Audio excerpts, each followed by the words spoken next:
skaņas zīmols, jeb skaņas identitāte. Un Latvijā viņa ir tāda varbūt niša, kuru varbūt līdz galam cilvēki arī nenovērtē, bet patiesībā, ja skaņas dizains ir ļoti labs, tu viņu nemaz nepamani. Un, es par skaņas dizainu vienmēr domāju tā, ja tu skaties šausmu filmu un tu nogriez viņai skaņu, tad padomā, cik šausmīgi ir tā filma. Mūzika īstenībā ir ļoti liels, tāds ietvars, kurā notiek viss tas, kas tur notiek.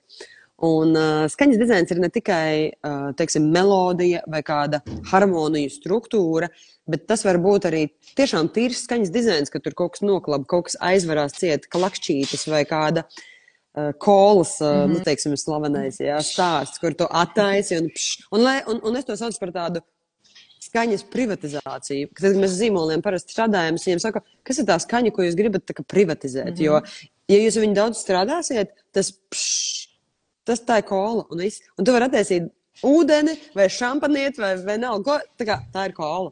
Un cilvēki pie tā ir jāpieradina un ar sevi jāidentificē. Un